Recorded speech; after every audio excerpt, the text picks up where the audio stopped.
Any day now, there's going to be a Biden VP pick. That's what we're told. Woo! Get excited. A Biden VP pick. Representative Maxine Waters weighed in on this one. Here's what she says. Play 8. I don't know exactly whom it's going to be. I know whom I would prefer. But I don't think that whom I would prefer has anything to do with who he's going to select. But obviously, as they have gone through all of the women, Black, white, Asian, what have you, it seems to me they have gotten down to possibly just 2, and that is Kamala and that is Susan. And so I believe that it will be one of them. I do have a preference. I'm not going to say who it is at this point, but I think my preference is going to be the one that will be selected. I got to say, the first time I think in a long time we played a Maxine Waters clip where I don't have any problem with anything that she said, right? I think she's right. I think that Kamala Harris and Susan Rice are the last 2 in the race here. And I think that I've told you on air, I've been making the prediction all along. This is a fun prediction because if I'm wrong, nobody cares. If I'm right, I get to pat myself on the back, which none of you will care about either. Because we have that kind of relationship team where, when I do a victory dance, don't worry. Producer Mark tells me afterwards that my head's getting big and I can't fit through the door. And I know you all like, come on, Buck. We don't come to you for your predictions anyway. But although my prediction about the pandemic, not that I said it was a pandemic, but that something bad was going to happen that was a little weird. That was a little eerie. I'm just going to say it.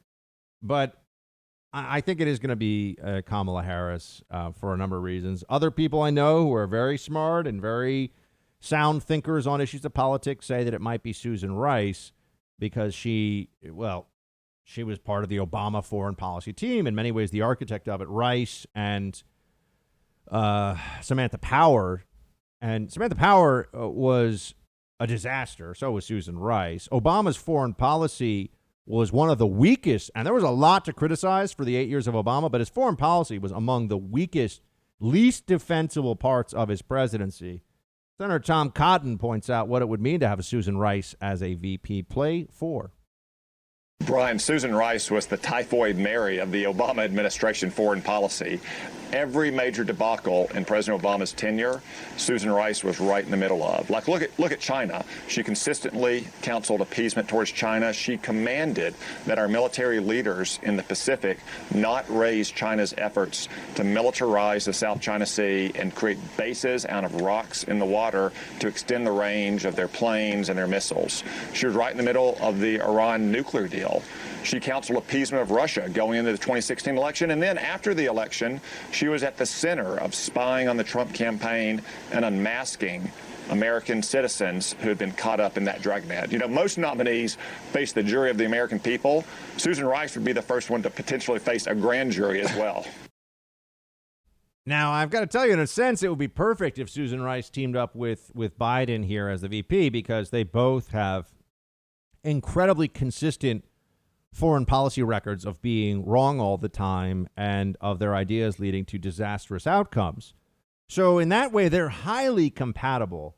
But I do just believe that I think the media want their person, and they loved Kamala Harris. I mean, they love Beto as well, and I miss Beto because he's just such an empty-headed fraud that it was hilarious to get to talk about him.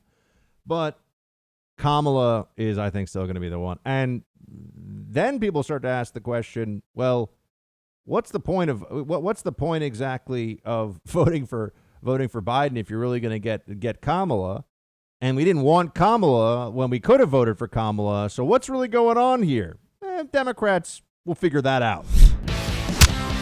Hey, Team Buck, thank you so much for watching The First on YouTube. If you like this video, please click that little thumbs up button so then it will log as liked. And also, if you want to see more great content from The First, please click subscribe.